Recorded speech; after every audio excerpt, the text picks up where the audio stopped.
This podcast is brought to you by Free Buddhist Audio, the Dharma for your life. Our work is funded entirely by donations from our generous listeners. If you would like to help us keep this free, make a contribution at freebuddhistaudio.com/donate. Thank you, and happy listening. So today's topic, the spiral path, is the other half, really, of the story of conditionality. During the last two sessions of this very complicated model of the mind that comes from the Pali Canon, you might have thought that because it's so complex that this is how it all is, but it's actually quite the opposite. That model of the mind described samsara, you could say, in traditional Buddhist language. It described the outcome of the workings of the reactive mind. Because our minds can function in this reactive way, feelings become the basis for triggering underlying tendencies, for setting off processes of proliferation. More generally speaking, setting in train wanting, longing, tanha, which leads to a definite sense of who we are, which nevertheless is something that has a very unstable kind of existence, gives us a very fleeting security because it's arisen on conditions, gives our lives not much of a sense of existential security, and leads to dukkha. So we also have, just as part of our mental makeup, a creative kind of tendency in our minds, the tendency to be aware, to notice what's happening, pay attention, be creative. Can't remember the other attributes of the creative mind. It's spontaneous. It's not automatic, I suppose, and so on. And that's what we're going to explore today. It can seem sometimes, in the way we present the spiral path in Triratna, that we have a set of factors arranged in a linear fashion which join up with the previous set of nidanas arranged in a linear fashion, so that we've got, on condition of ignorance, a lot of stuff associated with samsara, culminating in full-on dukkha, on condition of which arises faith and joy and so on, which is all great, leading up to enlightenment. But even a moment's reflection will indicate that this just isn't how it is. We are always involved, while we're not awakened and liberated, in various kind of tendencies and habits and so on, giving rise to craving, underlying tendencies, proliferation, pain, and in the midst of that, right in the midst of it, we engage with the path. Isn't that how it is? We can't step out of, neaten up our lives and say, there's the dukkha, now we'll get on the path. It's right in the midst of it we try to give rise to the path. With that in mind, when we talking about sets, conditions arising on one another, as it were, that's simply a way of looking at things, a way of putting things that make sense to our minds. It doesn't correspond to the reality of the experience. So let's just get an overview first of the spiral path. I've put joy there because I wanted to. There's no other reason. So I'll just sketch the 12 familiar factors of the path. Familiar if you've studied this. Dukkha, the first factor, faith, joy, rapture, tranquility, not that I can spell it, bliss, concentration, am I getting it right?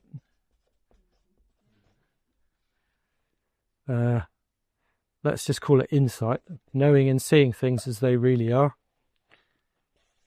Disenchantment, dispassion. Very hard to get the spacing right on a big piece of paper. Liberation, and finally knowledge of liberation. So 12 factors starting from dukkha, ending at knowledge of liberation.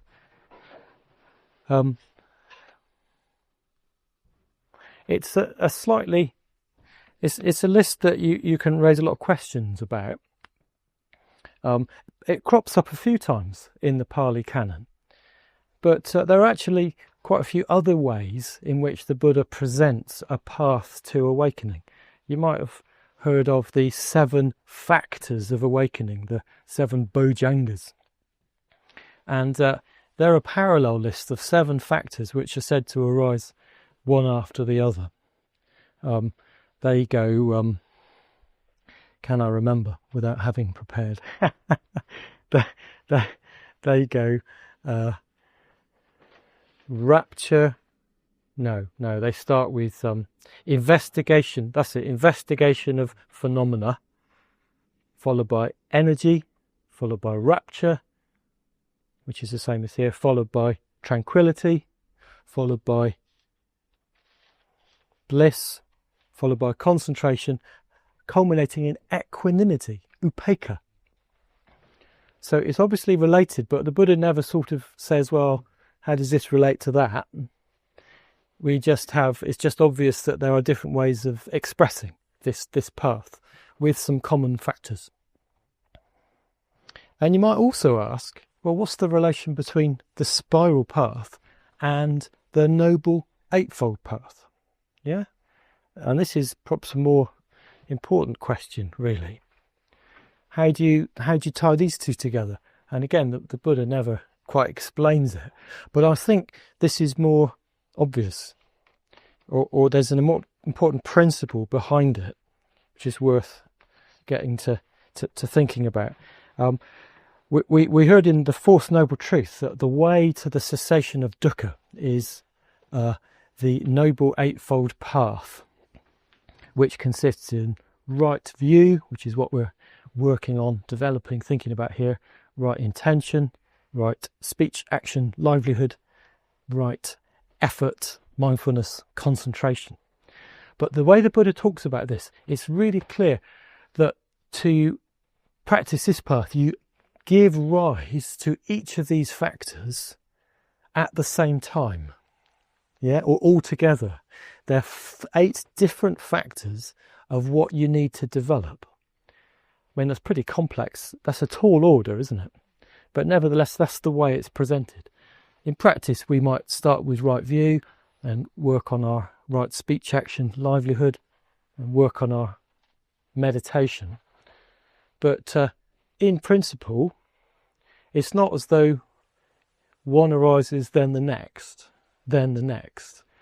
They're all things you need to work on.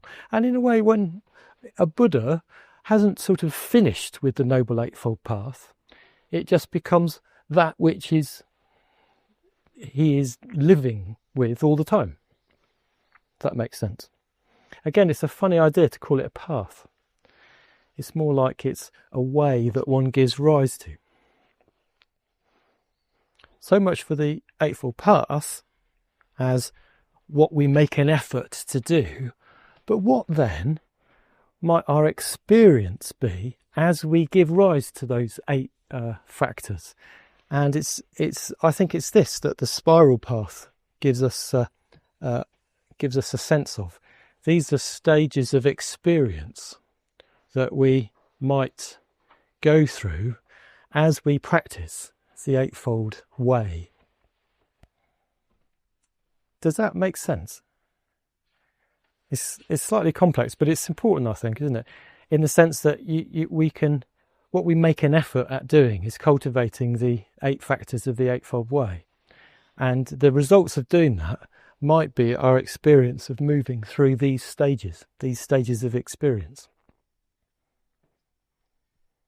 That's how I link up these 2 ideas of the path. So So you could see the Eightfold Way as a kind of vehicle. Vehicle, yeah. Like a little car you get in. Yep. And you travel along the spiral path with more of a linear thing. So the spiral path's more linear, and then the Noble Eightfold Path / way is more a way of doing something. Yeah. That's nice. So it's just an image, isn't it? What you is just an image, but it's quite a nice image. You get in the Noble Eightfold car, yeah, with its 8 wheels and 8 mirrors, 8 seats, whatever. Going as I don't know how it drives. It's very difficult to drive, and somehow you steer it along the spiral, linear kind of path. Yeah. It gives that. It's a nice image for giving a sense of the difference. That's the point, isn't it? Breaks down a lot though, just Cal. Yeah.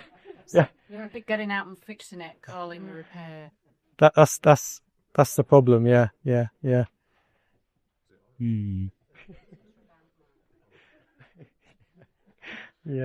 See, I think of flowers, but that's just the difference between us, isn't it? Yeah, sometimes the Eightfold Path is imagined as a flower, isn't it, with 8 petals, or 7 if you put right view in the middle, and it's something that opens. Is that right? And when it's fully open, that's, as it were, the state of awakening. Yeah. But can I just ask a question right away that's always bugged me about the spiral path? Yes. As these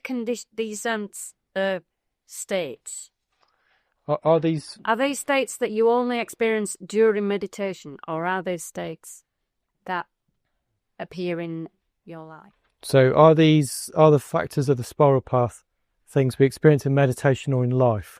As a particular, I'm thinking of, say, rapture. Yeah. But let's I think, Yeah. are we actually walking around with these feelings, or is it only meditation? They're very much things we experience in our lives.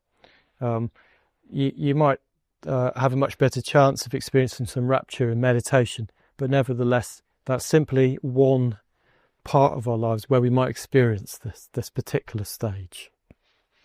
Let's get on to the details, because I think this will become apparent to what degree these things are specific to meditation or have a more sort of general meaning. Now I'm going to propose that we can divide up the spiral path into 3 parts. And these 3 parts are the first part culminating in joy,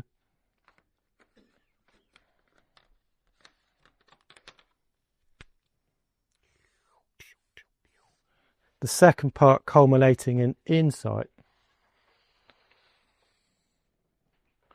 and the third part leading up to liberation and knowledge of liberation. And I feel that I'm on firm ground here, because in the Pali Canon there are a lot of occurrences of a sequence of stages leading from rapture through tranquility, bliss and concentration to insight. They occur as a list in all sorts of contexts. So clearly they were preserved as a sequence of experiences, as it were, independent of the other 2. And so I like to think of these as the integration series. It's a series of factors which denotes, as it were, or describes the spiritual integration process, culminating.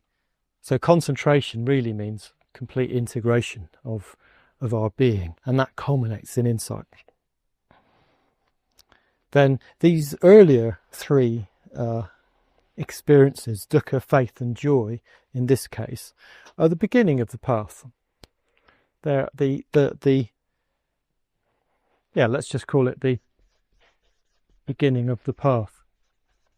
And I'm going to talk a bit more about this stage because there are other formulations which are useful in our thinking about how does the path start, what kinds of experiences happen at the beginning of the path. Then at the other end, the links, the factors from insight, well, following insight, disenchantment, dispassion, liberation and knowledge of liberation. These are again a series that we find in lots of different contexts in the Pali Canon as unfolding out of insight. There are a lot of different practices that the Buddha recommends which lead to insight, to knowing and seeing things as they really are.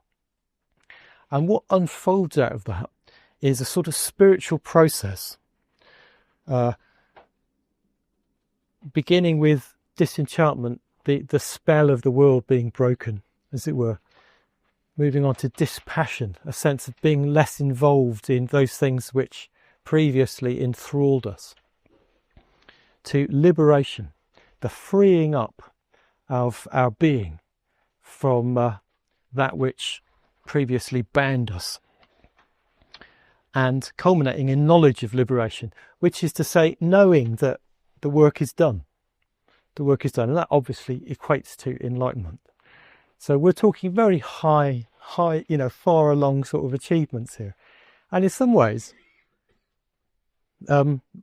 once insight arises, the unfolding of the subsequent factors isn't something anybody does, if that makes sense.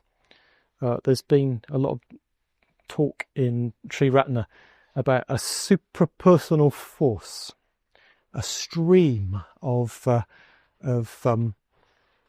Dharma, which unfolds, leading to don't know where it leads to,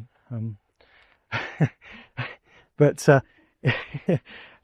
it's an image for what happens after the arising of insight, as it were. A force or stream carries the us onwards to enlightenment. It's an image which gives us a sense of how that this isn't really a matter of effort. It's rather high up experience. I don't know if we'll necessarily get on to discussing it today, but I thought I'd mention it to give you a sense of where it's all going.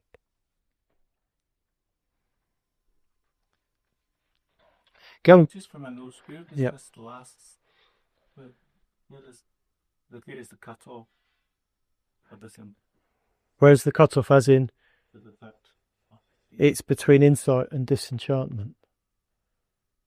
So once knowing and seeing reality, we've got to issue. Yeah, sorry. Knowing and seeing reality, another phrase to describe the insight experience. Once that's arisen, what happens after that is an unfolding, really, of the implications of insight. So in the different formulations, some insight can be a kind of overlapping factor. I don't want to burden you with too much stuff about texts and how to make sense of all the different texts, because it's very technical and not very interesting. I want to give you just what it all means, but it involves explaining to some degree what's in the texts. So, looking at our handout, it's a slightly difficult handout. It's not self-evident what I'm getting at here. I think it's because it's a slightly complicated situation, but hopefully it'll as you're now familiar with the ground, as it were, what I'm getting at will become apparent. So in our sort of Triratna standard formulation of the spiral path, we always start from dukkha, the basic situation of unsatisfactoriness, and the path is then said to begin with faith or saddha, which you could also translate trust or confidence. Faith is a funny old word, isn't it, in English? It can have unfortunate kind of implications of belief or a somehow not very rational process. Whereas saddha, in fact, let's just write trust, doesn't imply any such belief or assent to authority, so much as a felt sense of what you can trust, of a heart response to a teaching which is going to be helpful. And that can be explored intellectually as well as developed emotionally. And arising from faith is joy, parmoja. I've thought a bit about parmoja recently, thinking, well, what does that mean? What does it mean in Pali, parmoja? It just means kind of joy. But in English, it's a very unspecific word, isn't it? It's not even necessarily a particularly wholesome word, is it? You could feel joy when you won 108 million quid on the lottery, couldn't you? And presumably the people that do that do feel a certain kind of joy. But what is that? It's nothing very, very wholesome, is it? And maybe, a criminal could feel really, a fantastic sense of joy having done a bank job without getting caught, without having to kill anybody. Fantastic, done it. So what are we talking about here? And it strikes me that we have to sort of read into here. Firstly, a sense that this is a kind of spiritual joy, a samā-pamoja, a right or perfect joy. And secondly, that it means something quite simple, just the sense of things going as you'd like them. Something very straightforward, a sense of having found what you were looking for. Yeah, nothing more complicated than that, I don't think. It's not like the product of a meditation experience or necessarily anything more sophisticated than the relief and joy of finding some meaning, finding a path, finding something that your heart trusts as a way through life. What do you think? Does that make a certain sense? Talking about a very, in a way, ordinary experience, but one specifically connected with the process of the path. I think that's the only way to make sense of what it's doing here, this link, because we're about to get on to rapture and bliss, and there's got to be a different thing from those. There's a sense of relief from being caught in something. Yeah. So relief, joy can imply relief from being caught up. Yeah. From the pleasure of escaping. It's not as though we've actually completely escaped, but that you can think, well, at least I opened the window. Yeah. And with this in mind, let's look at some other formulations of the beginning of the path, because I think it'll become clearer what the Buddha was getting at. So this formulation, dukkha, faith, joy, is only found once in the Pali Canon, in the Upanishad Sutta, which I have mentioned, which is the one which links up the 12 Nidanas with the spiral path, the only sutta in the entire Pali Canon that does that. But there's 3 or few more, a bit repetitive, other discourses. No, there's several other discourses which present different beginnings to the path. So they each result in joy and then continue through the integration series and the insight series, but they start rather differently, not from faith, but from a different factor. So in the diagram, you can see that the diagram at the top, I've indicated, I wish I'd done this a bit more clearly now, but one starting point for the path is the practice of ethics, sila.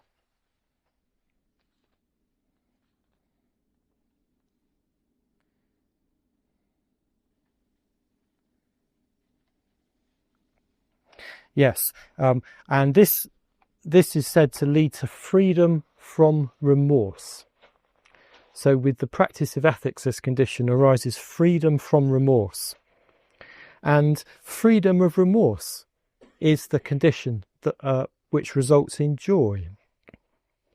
So the option number 1 in the list just below, I've given a variety of ways in which the Buddha describes the beginning of the path. For someone who abandons the 5 hindrances, or who abandons defiled mental and emotional states, or who lives with moral attentiveness, or who practices ethical conduct, and then experiences freedom from remorse.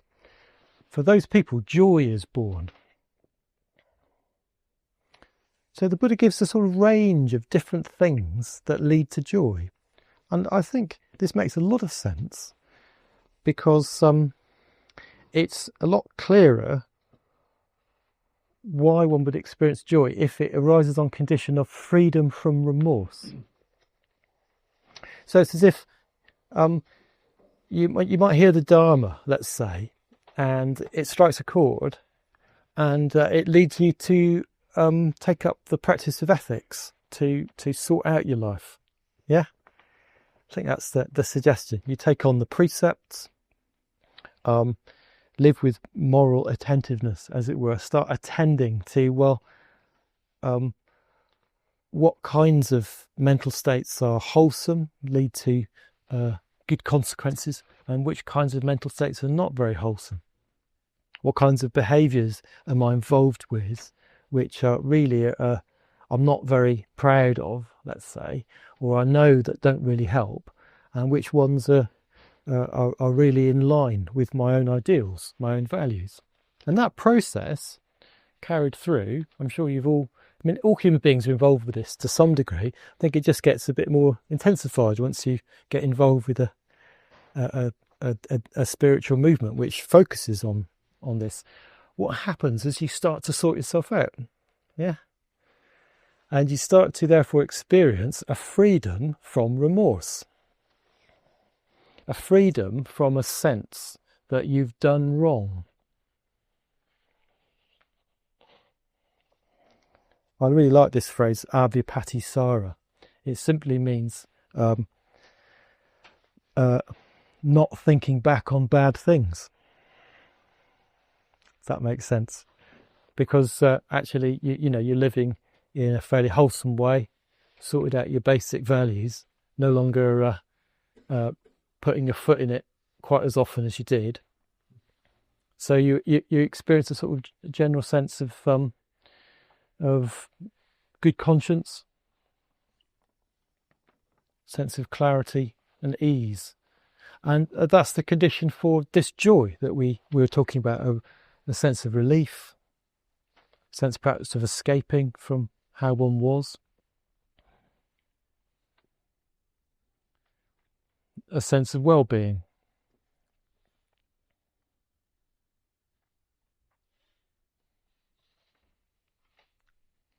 There's another way in which the Buddha talks about the beginning of the path, and that's number 3, option 3 here. And again, I've got various options because this crops up in various different discourses. So, for someone who pays wise attention, or who practices mindfulness of the body, kaya gata sati, that's a nice one, or who gains enthusiasm from the 6 recollections, which is to say the recollection of the Buddha, the Dharma, the Sangha, generosity, the gods, and another one. Might be ethics. No, that's right. So again, recollecting the 3 jewels would be the basic 6. So for someone who pays wise attention, joy arises. This is another starting point. So you can see in my diagram at the top, the loop at the top I've called wise attention.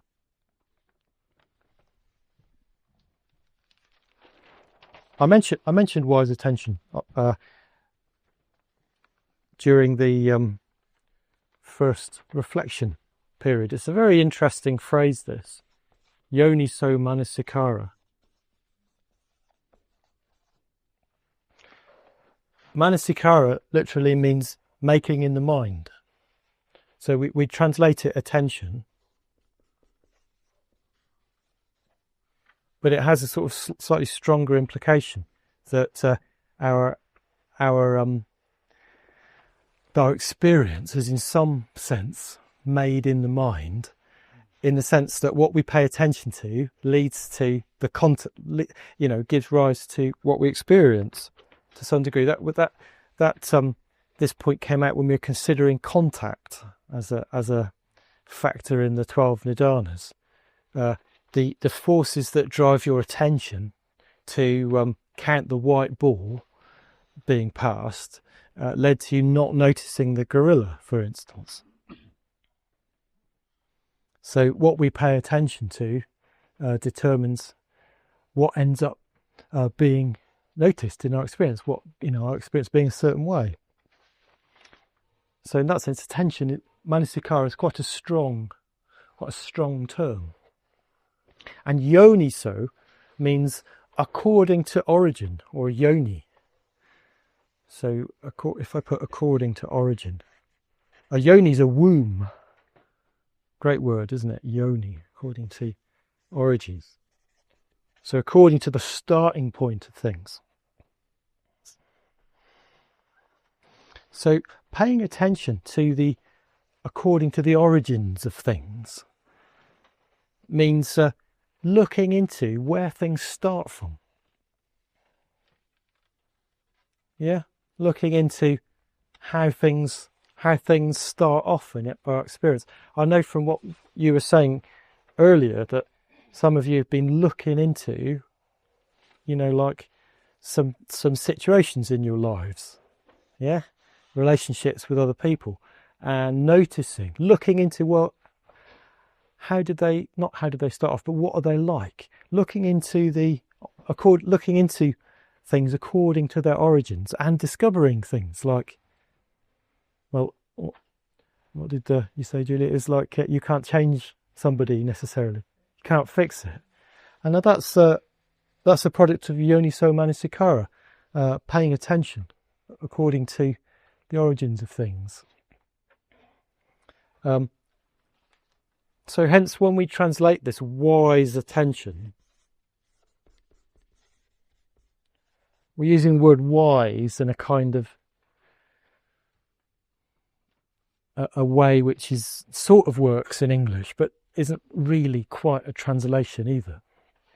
So it's worth knowing what this phrase yoniso manasikara really means.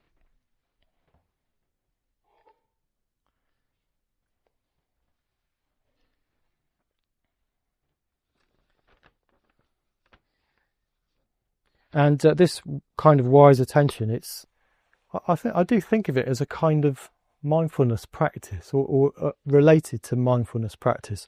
The Buddha also mentions how the path arises for someone who practices mindfulness of the body, which is to say, taking attention into the body, as it were, grounding your thinking in your embodied experience, which is going to have a similar kind of effect, perhaps, to wise attention in taking you from certain kinds of proliferative processes.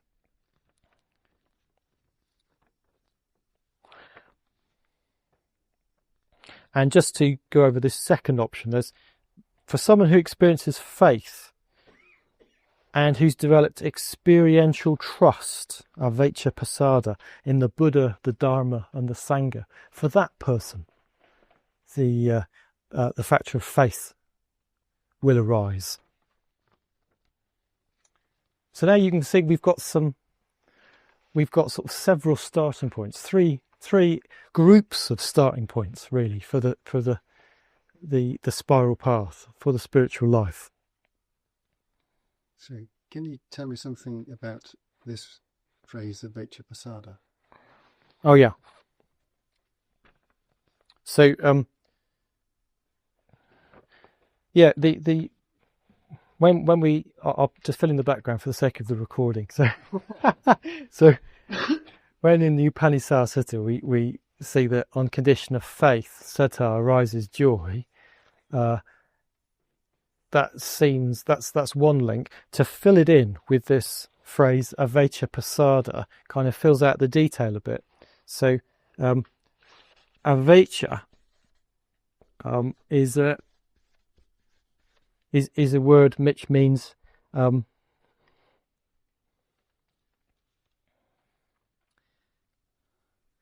having gone into, really, or having gone into might be a good way to put it in English. Having really understood, having confirmed.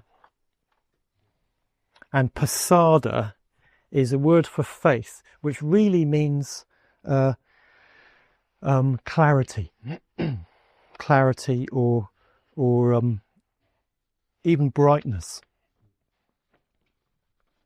So the clarity that arises from having gone into things.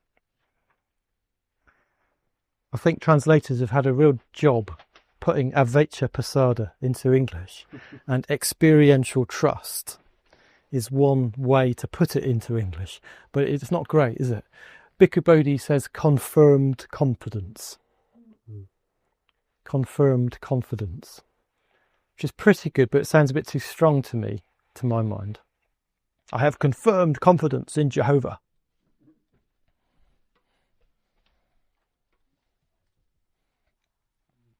Whereas avecca pasada presumably refers to someone who's really checked out, gone into things with yoniso manasikara. You know, made their faith something that they've looked into. It's good, isn't it?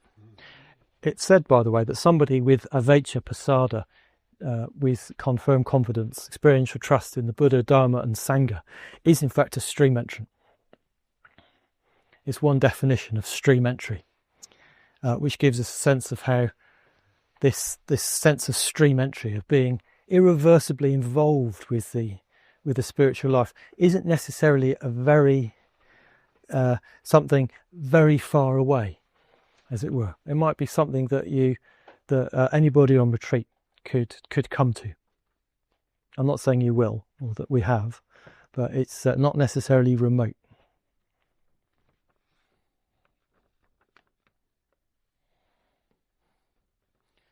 I think these ways of approaching the beginning of the path are useful because we're all different. There's a kind of classic distinction between personality types in Buddhism, between the faith type, the wisdom follower, and the body witness. The faith type is someone who responds with a kind of emotional response of simple faith in what they've heard of the Dharma. There's a certain kind of person who, because of their temperament, finds it of great interest, of great interest and really worth thinking through. And that leads them to the idea that, yes, I believe this to be the case. That's the wisdom follower. And there's the body witness who finds meditation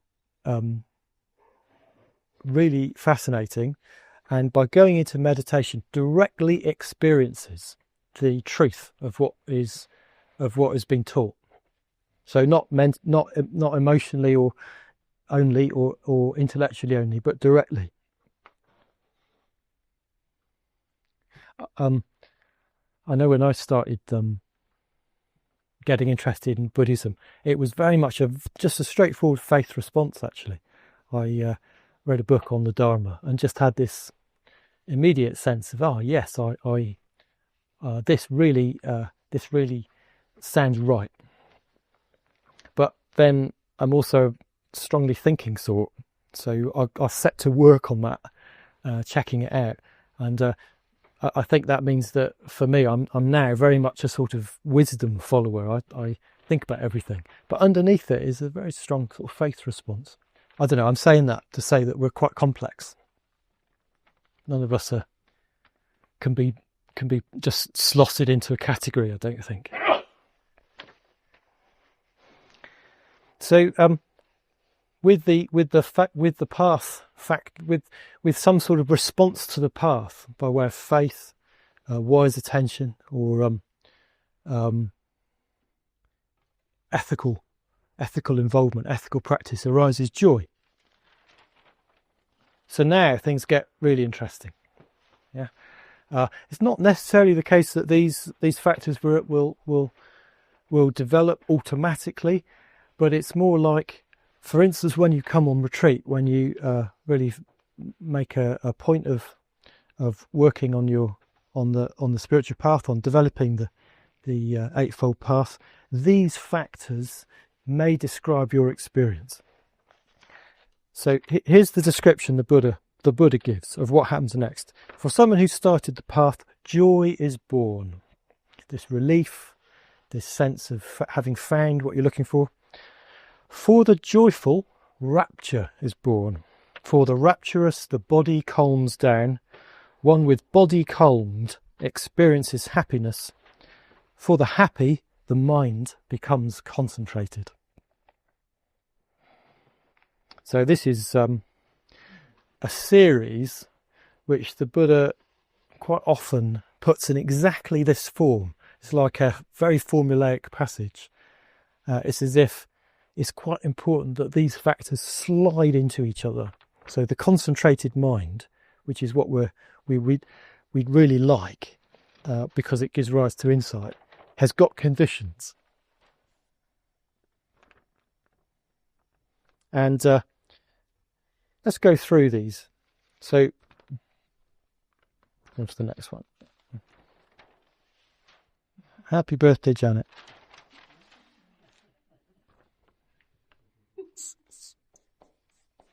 Piti, or rapture.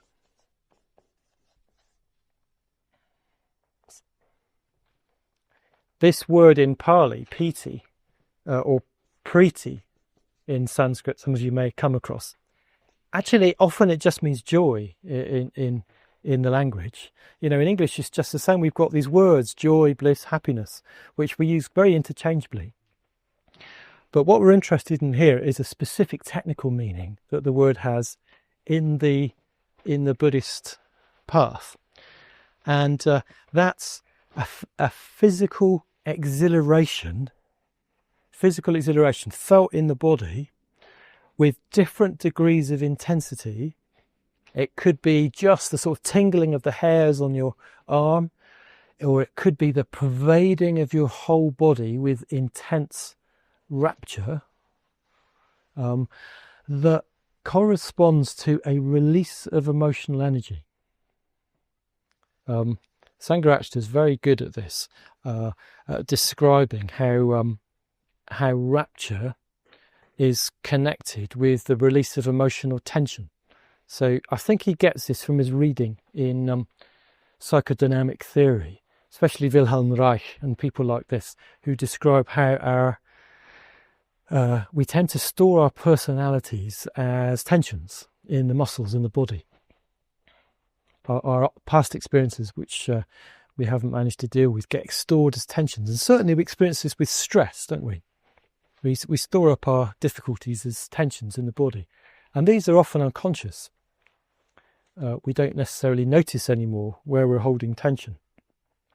And in the situation, especially of meditation, but it could be listening to music, having a conversation, out walking in nature, these tensions can start to unwind and release.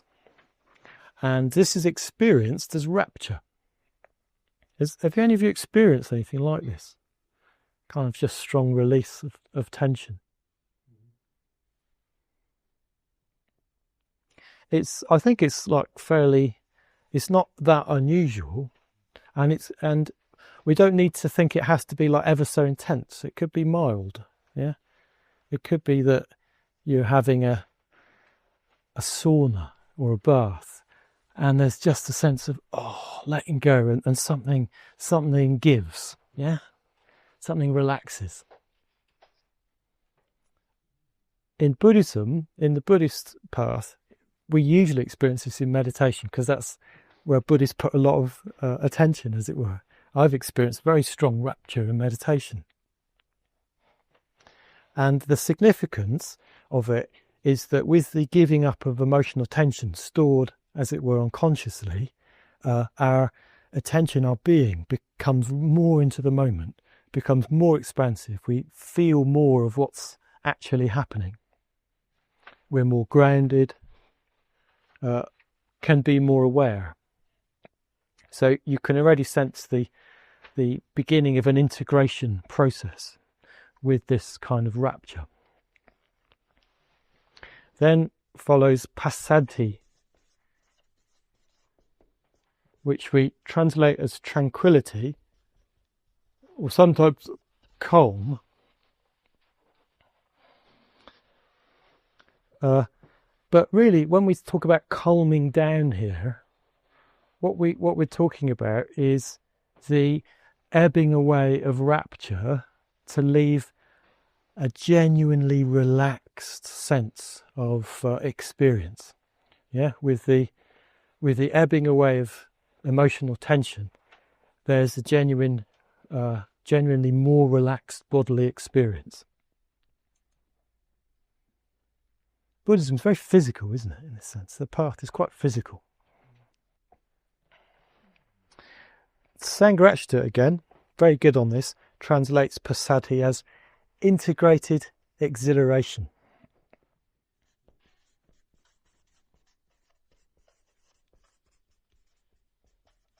You could imagine walking on a high mountain ridge, having been walking for weeks, yeah? It's been on a long holiday. You've let go of all your work stress. You're on the high mountain ridge and you're exhilarated, yeah? You're right there. You're not thinking about anything else. This is passaddhi, integrated exhilaration. And in meditation, it feels just the same, except much quieter. That's passaddhi. On condition of this arises bliss or sukha. Sukha just means happiness or well-being. Again, it's a very unspecific term, but in this context, it's a bit like the jhana factors here. Sukha is a non-physical sense of well-being. So the more physical aspects of exhilaration and rapture die away as you unwind, as your energies become untangled. The body calms down, and then, but those experiences of rapture and exhilaration die away. And what's left is a much more subtle, but in a sense more satisfying sense of simple emotional well-being. And this is sukha or bliss.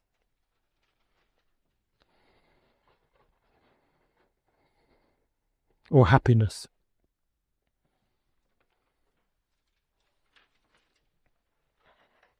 And then it's said that for one who is happy, concentration arises. And the word here is samadhi.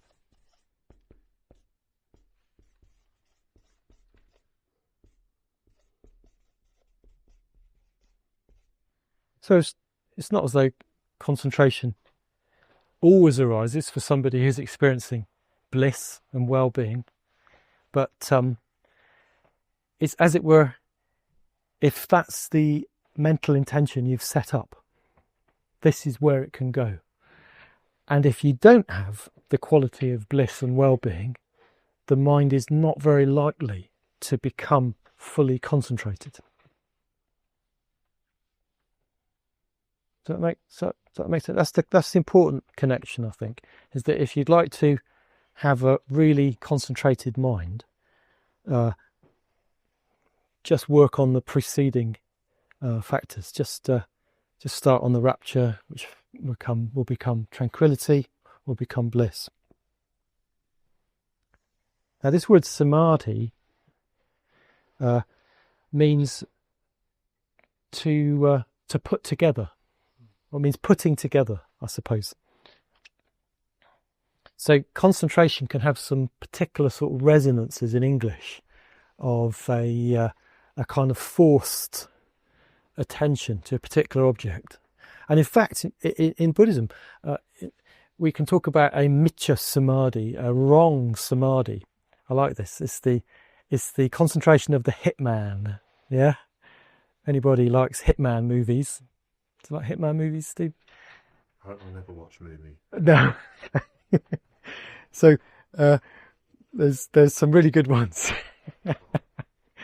which some of them they usually dwell on, don't they? The intense, fierce ability to concentrate of the hitman, which is morally sort of highly ambivalent.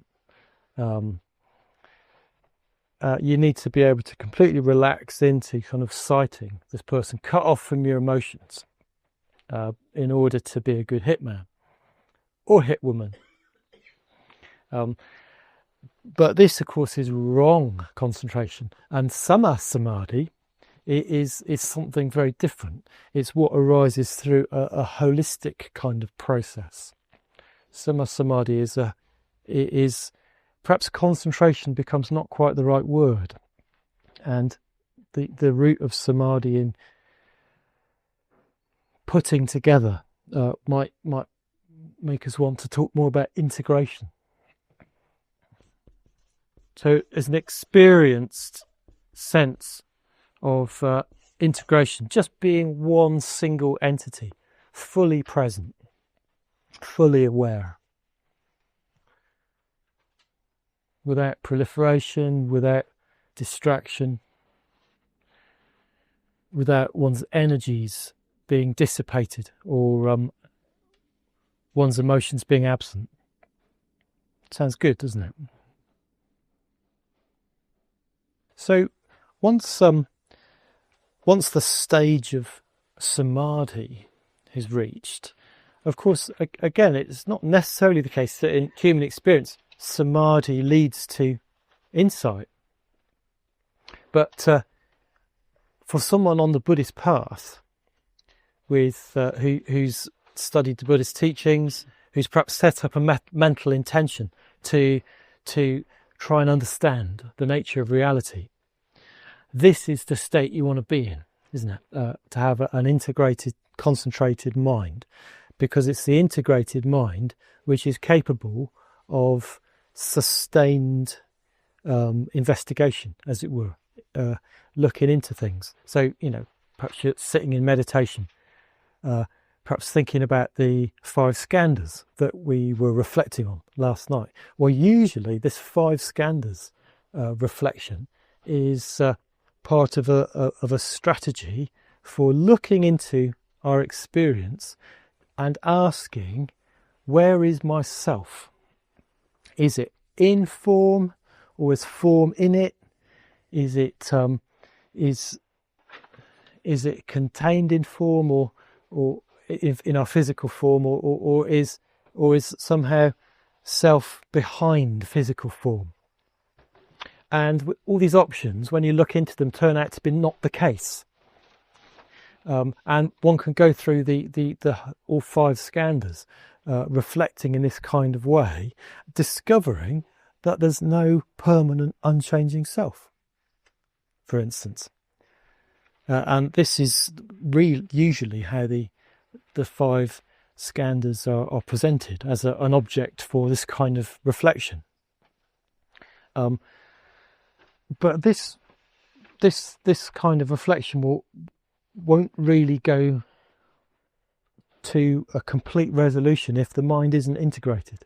If it is integrated, if the mind is completely present, this kind of reflection can be very powerful for bringing about a strong insight into, wow, this is how it is. I don't have to worry about fixing my ego, because there's no unchanging part of my experience. It's all simply a process.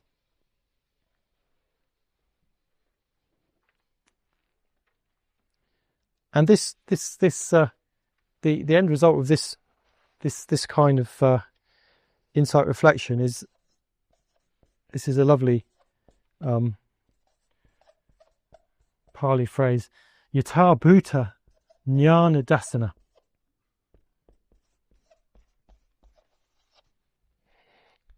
So if anybody asks you what you're doing in meditation, you could say, well, I'm developing my Yata Bhuta Jnana Dasana, which means knowing and seeing what has become just as it is. Knowing and seeing reality just as it is. So it's not as though there's a reality which is separate from just this, yeah, that you somehow get to notice. The word Bhuta just means what has become. So everything arises on conditions, everything in the world, everything in your experience. Knowing and seeing just that process as it is, yata, is insight.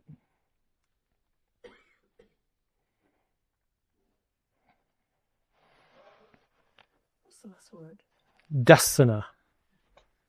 Dasana means seeing or insight.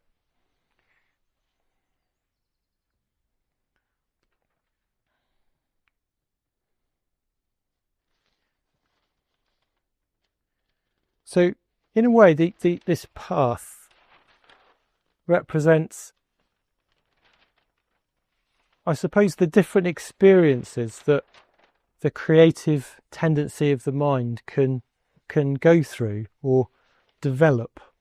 Yeah, we're all familiar with this creative tendency, the part of the mind that thinks a new thought, is able to be aware, is spontaneous, intuitive, and so on.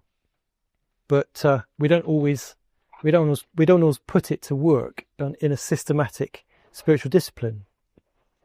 Once, if we do put it to work in that way, these are the series of experiences that can arise.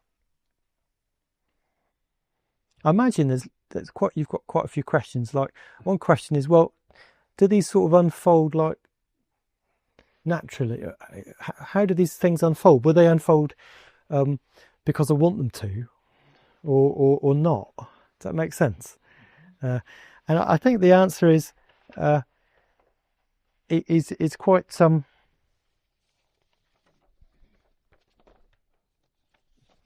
it's quite hard to say. But here's a clue in this particular sutta. We'll end with this, just looking at this particular discourse. It's a discourse called "Is it necessary to be willful?" And this idea of willfulness is something that gets quite important if you've done some intense meditation. It can be a tendency to try too hard in meditation. Nayak has suggested this the effort of the albatross as an image for how to consider the right kind of effort in meditation. And but of course, sometimes we don't get that right, and we try too hard. We're like a flapping pigeon or something, trying to get across the ocean, but we soon run out of steam. So, is it necessary to be willful? We could ask, what kind of effort do we need to put in to develop along this spiral path? And what the Buddha comments on this is like this: for someone who is ethical monks, someone established in virtuous conduct, it is not necessary to be willful, wishing, may I have freedom from remorse. It's natural, monks, that for someone who is ethical and who is established in virtuous conduct, that freedom from remorse arises. He goes on like this through all the different links of the spiral path. So you can see the next paragraph. For someone who is free from remorse, monks, it's not necessary to be willful, wishing, may I feel joy. It's natural, monks, that in someone who is free from remorse, joy is born. And so on. So in the end, it's not necessary to be willful, wishing, may I know and see reality. It's natural, monks, that for someone who is concentrated, they know and see reality. This doesn't exactly answer our question, does it? Because you might think, well, then how do these things arise? And I think that's just how it is. It's something we have to sort of think about and and live with, that actual development through the spiral path, the experience of the stages of the spiral path, will occur according to a natural process, and it's not one that will particularly respond to willfulness, but will happen in its own time. Our spiritual development will happen in its own time as our whole beings are ready, as it were, for the next experience. And our job is simply to put the effort in at developing the qualities we need to develop at any moment. That's what we can do, and that's plenty, really, isn't it? You know, if we lack some ethical sensibility, that's the thing to work on, and we'll know if we're doing well because we'll experience joy. If we aren't able to get concentrated in meditation, perhaps, you know, we can work at our ethics. We can simply develop a sense of a grounded bodily awareness, and maybe we'll start to experience some rapture, some emotional release, and that's what we need to be doing. And then, you know, eventually a concentrated mind will be the outcome. So in this way, the spiral path is kind of separate from ourselves. It's a sort of model again. It's a model of what can happen in our experience according to the unfolding of the creative mind, and one which is very useful for us to know about. If we know about it, if we know the stages, we can recognise what's happening, and even more usefully, perhaps decide what we need to work on in order for the path to develop further. So I think I'll stop there. The spiral path's a really fascinating sort of topic for study. We've just opened up the basics here. We hope you enjoyed this week's podcast. Please help us keep this free. Make a contribution at freebuddhistaudio.com/donate. And thank you